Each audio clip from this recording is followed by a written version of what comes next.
Sua Voz é Mais Forte é um podcast que reúne saúde, informação e acolhimento. Edição especial Palavras que Inspiram. Olá, sejam bem-vindos a mais um episódio do podcast Sua Voz é Mais Forte. Hoje estou com o oncologista da Cetus Oncologia, Charles Pádua. Bem-vindo, doutor. Muito obrigado pelo convite. Hoje nós vamos falar sobre o câncer de mama em mulheres mais jovens, né? O que a gente vê que muitas mulheres novas, como eu, nós não damos tão crédito. Nós achamos que o câncer de mama é para mulheres mais velhas, né, doutor? Sim. E eu falo assim que eu mesmo tenho preconceito. Eu acho que é uma doença que não vai me atingir. Eu penso que é uma doença que só mulheres mais velhas que vão ter. E eu falo assim mesmo que é por achar que eu não vou ter. Acho que é só porque eu sou uma pessoa nova, saudável, com os exames em dia, que é algo que não vai me atingir. Que é algo que eu estou totalmente errada, que eu sei disso, né? E eu já peço aqui que você puxe minha orelha e de outras meninas e outras moças que estão me assistindo. E aqui eu quero até que o senhor me confirme, e se eu estiver errada, o senhor pode me corrigir também. O câncer de mama é a doença, o câncer que mais atinge as mulheres hoje em dia? Sim, vamos lá. Vamos começar por partes. Você está corretíssima em vários aspectos da sua informação, né? Se você não se importar, qual que é a sua idade? 30 anos. 30 anos, ótimo. Então você tem razão. Você precisa se preocupar com câncer de mama, apesar de a incidência nessa idade ser muito baixa, mas não é zero. E o que faz então as mulheres da sua idade, com 30 ou mais, apesar de ter uma chance menor de ter câncer de mama, pensar nessa doença? Pelo fato que você acabou de dizer. Nós estamos diante do câncer que mais afeta as mulheres.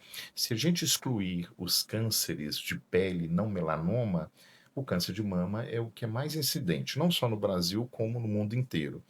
E qual que é o papel das meninas que são jovens, como você, que estão nos ouvindo? O que elas devem fazer? Elas devem realmente se cuidar e conhecer o seu corpo. Eu sempre digo que é muito importante, principalmente para as jovens que estão fora daquela faixa etária que serão submetidas às mamografias, que no Brasil é em torno de 40 anos. Portanto, né, você, como muitas outras, não farão mamografias de rotina. E por que não? Porque a incidência é baixa. A gente sabe que para toda intervenção populacional, a gente precisa, na verdade, de oferecer um mecanismo às meninas, às mulheres saudáveis, ok? Que, na verdade, seja custo também efetivo. Então, não seria custo efetivo estender a mamografia ou qualquer outro tipo de exame em idades mais precoces, além do fato de que as mulheres mais jovens têm também uma mama diferente e que muitas vezes a mamografia sozinha tem dificuldade de entender essas alterações. Então vamos lá. Como temos que nos cuidar? E é bem fato que a gente tem observado uma incidência maior, né, uma população jovem. Uhum. Cuidado com a atividade física, a gente vai falar um pouquinho disso com mais detalhe, cuidar com a questão da ingesta de bebida alcoólica, a alimentação, principalmente a gordura, né? A questão da obesidade, que é um fator também muito importante. Lembrar que o câncer, não só o de mama, mas todos os cânceres, eles são causados por vários fatores. Então não é uma coisa só. Então o câncer de mama tem, além de todas esses fatores que eu acabei de falar para você, tem um fator que está relacionado à parte hormonal que é muito, muito importante. Então, só para quem está nos ouvindo entender. As meninas que menstruam muito cedo, começam a primeira menstruação mais jovens, e tem a última menstruação, que é a menopausa, mais tarde, significa que ela tem um período, vamos dizer assim, fértil, sobre uma maior quantidade de hormônio, ok? Estímulo hormonal, e, consequentemente, com isso, a chance de se ter câncer de mama é maior nessa população. Assim como é maior nas mulheres que não têm filhos, é maior nas mulheres que não amamentam. São fatores relacionados com a parte hormonal. Então, vamos falar um pouquinho da parte de conhecer o corpo, né, que eu comentei agora. Sim. Se vocês não vão fazer a mamografia, ultrassom, existem exceções. Vamos lembrar de que algumas famílias podem ter alterações genéticas, que é outro fator de risco, Uhum. que não é o mais importante, gira em torno de 5 a 10%, ok? Mas se você não tem um histórico na família, não tem histórico de fator genético, né? Cuido da minha saúde, como você comentou, você ainda assim pode ter câncer de mama? Pode. Então, com a idade de 30 anos até os 40, é muito importante que a mulher se conheça. Entenda como é a sua mama, se tem alguma alteração e lembrar de um cuidado que é muito importante. É analisar e fazer o autoexame longe do período da menstruação. Sim. Porque nesse período, um pouquinho antes e um pouquinho depois, né, vamos falar 5, 7 dias antes 5, 7 dias depois, existem alterações que ocorrem fisiologicamente que podem dar a impressão de que tem nódulo, Alteração, né, né? mas não é, né? Você sabe disso. Uhum. A mama pode ficar mais dolorida, ela pode ficar um pouquinho maior, você pode palpar aqueles que são glândulas, que são estímulos hormonais normais. Uhum. Não é isso que a gente está falando. É justamente fora desse período e, caso você perceba alguma coisa, você deve procurar então um especialista. Na maioria das vezes, né, as mulheres têm o seu ginecologista, que podem fazer os primeiros exames, né, antes mesmo do mastologista, que é o médico, né, que cuida da parte das doenças da mama, e que muito menos, né, antes do oncologista, que só vai entrar nesse contexto quando se tiver um diagnóstico de câncer. Então, não sei se ficou claro, né, para você, espero que tenha ficado, não só para você, mas todo mundo que está nos ouvindo, que é importante conhecer. Eu tenho várias pacientes que descobriram o câncer porque notaram que tinha alguma coisa errada, pacientes jovens. E aí se disparou todo um processo para se fazer os exames e chegar a um diagnóstico. Que é o famoso autoexame, né? Onde a mulher vem palpando, você e tudo Exatamente, mais. exatamente. O Não doutor, substitui o exame médico, nem a que mamografia, nem a ultrassom, sim, mas é sim. importantíssimo, tá? Uhum. Um dos fatores, assim, que eu vejo muitas pessoas falando, né? Que é a questão também da obesidade, que é a questão da qualidade de vida também. Eu vejo também muitas pessoas também falando que é a questão hereditária, né? Na minha família eu tenho uma tia que tem câncer de mama. Isso também pode me ajudar a ter, por exemplo, minha tia tem, ela é uma tia de primeiro grau, irmã da minha mãe. Sim. Se ela tem, eu posso ter ou isso é um mito? Bom, na verdade não é um mito, mas a gente precisa fazer uma análise um pouquinho mais complexa quando a gente fala da parte genética. Como eu acabei de dizer para você aqui, a gente tem uma relação hereditária que tem um peso de 5 a 10% apenas. Então vamos falar Uhum. que os outros 90% têm outros fatores de risco. Mas pode acontecer realmente alterações genéticas que são muito importantes. Então, no caso da sua tia, é um sinalizador, apenas um sinalizador nesse momento. No entanto, a gente tem que lembrar que existem outros cânceres, que ocorrem inclusive também em homens, que tem que entrar na conta. Sim, Outra uma coisa que as pessoas também confundem muito, é que acham que o câncer de mama está só relacionado à história da mãe. sim. Então você acabou de falar que você tem uma tia, De parte de mãe. parte mãe, que tem um câncer de mama. Mas às vezes, dependendo, por exemplo, só a título de exemplo para quem está nos escutando, tem uma tia paterna com câncer de mama, tem uma, né, a avó paterna teve câncer de ovário, tem tios com câncer de próstata e tem caso de câncer de pâncreas na família do papai. A Uhum. história que eu acabei de contar, fictícia, é claro, ela é muito mais importante e mais rica do que a história de uma tia materna com câncer de mama. Como a gente acabou de falar, a gente falou anteriormente, é o câncer mais comum, não é? Uhum. Nas mulheres. Portanto, é natural que a maioria desses cânceres eles serão esporádicos. Então, o fato da sua tia materna ter câncer de mama, ele não, vamos dizer assim, aumenta significativamente o risco de você vir a ter câncer de mama, mas é um fator que precisa sempre colocar na conta. Eu costumo dizer que a nossa história genética é um livro que não acabou de ser escrito.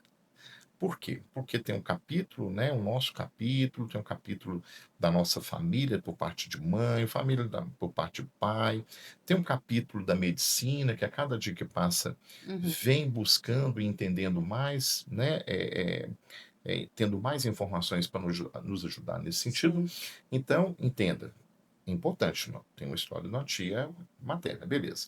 Vamos supor, né, não estamos desejando isso de forma alguma, mas que mais alguém da família também tenha o diagnóstico Sim. de câncer. Uhum. Mais uma tia apareceu, ok. Então isso começa a se somar. Antes era uma pessoa só, Sim. né, um parente de primeiro grau, mas agora nós temos duas. Aí a chance começa a aumentar mais. E não ainda vai indicar que você, com 30 anos, seja avaliada de forma diferente das moças da sua idade que não têm histórico familiar. Uhum.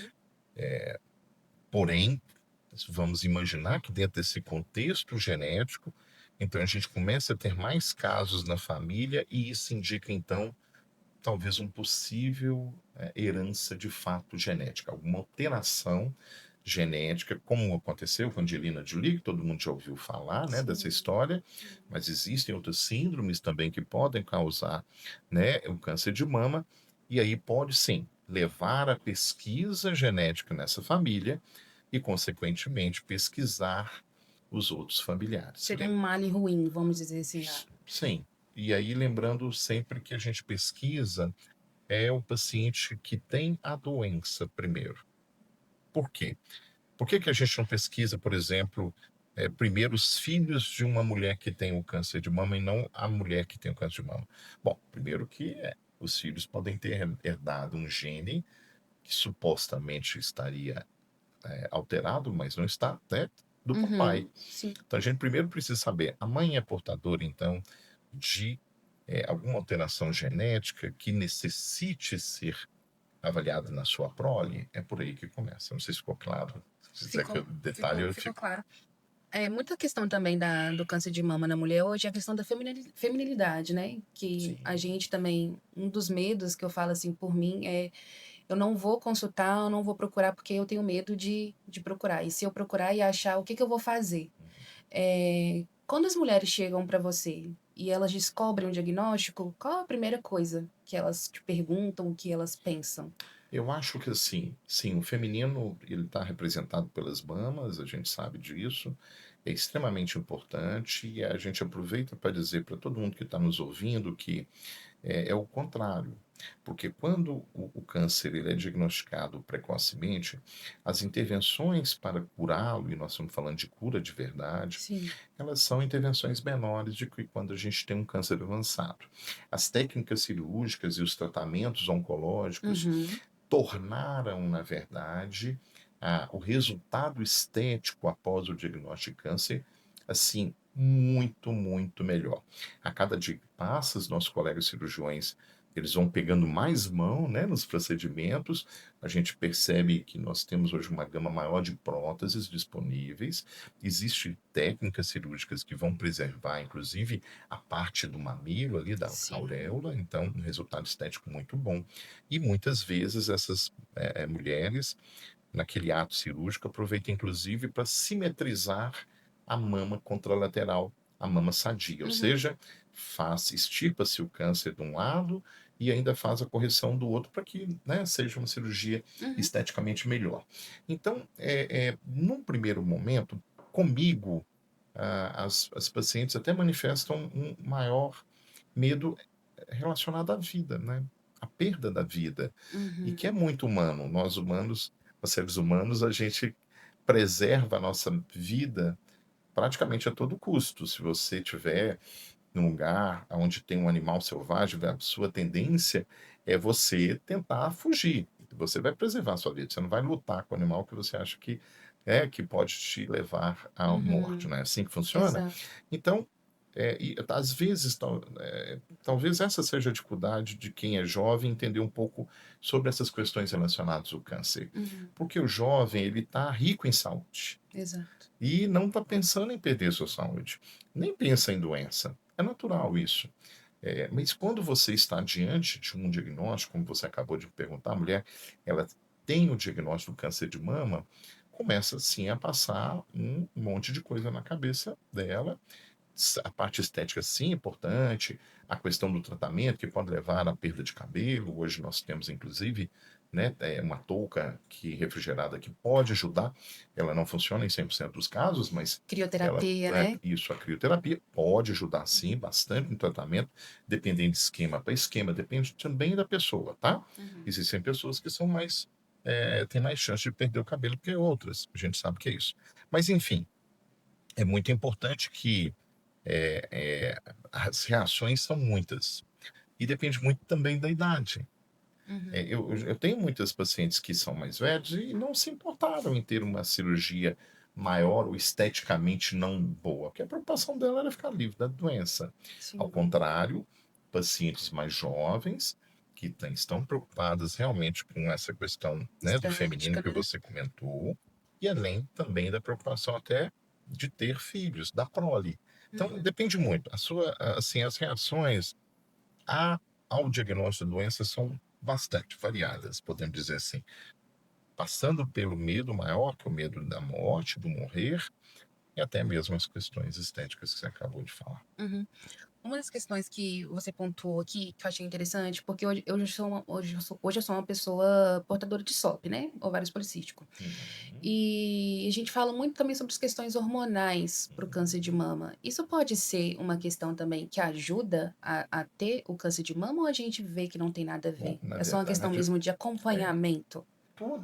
toda condição que aumenta a quantidade de hormônio, e essas condições elas podem ser, né, da própria pessoa, da própria mulher, ou ela pode, na verdade, receber hormônio, né, que não é o endógeno dela, ou seja, que é fabricado pelo organismo, vem de fora, Uhum. seja por uso de anticoncepcionais, hoje menos comum, porque a dose e os tipos de fármacos melhoraram bastante, mas a gente tem Aham. que sempre falar nisso, da mesma forma que a reposição hormonal, para lembrar aqui daquela mulher que já passou pela menopausa, Uhum. o uso de DIU, que é de uso hormonais, todos esses fatores, inclusive, né, a questão do ovário policístico, não de uma forma muito intensa, são fatores que podem colaborar. Você lembra que no início da nossa conversa, eu disse assim, olha, o câncer, ele é multifatorial, não é uma Sim. coisa só. Então, para as pessoas terem uma ideia melhor sobre isso. A bebida alcoólica, por exemplo, ela tem uma relação muito grande com vários tipos de doença, principalmente quando elas são associadas ao tabagismo. A gente sabe que vários tipos de cânceres podem ser induzidos com essa associação. No caso do câncer de mama, a gente tem, né, uma associação, sim, à bebida alcoólica, que parece ter também uma relação com a parte hormonal, Uhum. aumentando também o estresse celular. A gente acabou de falar da obesidade, por exemplo. Sim. Quando a mulher é obesa, ela tem uma relação diferente da parte hormonal, de certa forma, tornando mais disponíveis essa produção hormonal, que podem, inclusive, também afetar, né, as células mamárias. Uhum. Então, são vários os fatores, não é uma correlação assim, quem tem essa doença automaticamente vai ter câncer de mama, não é verdade, ok? Mas é mais um fator para sempre ficar Uhum. atento. E só para fechar, doutor Charles, mito ou verdade? Homem tem ou não câncer de mama? Tem, é verdade. No entanto, a incidência do câncer de mama nos homens, ela é muito baixa. Ela é menor que 1%.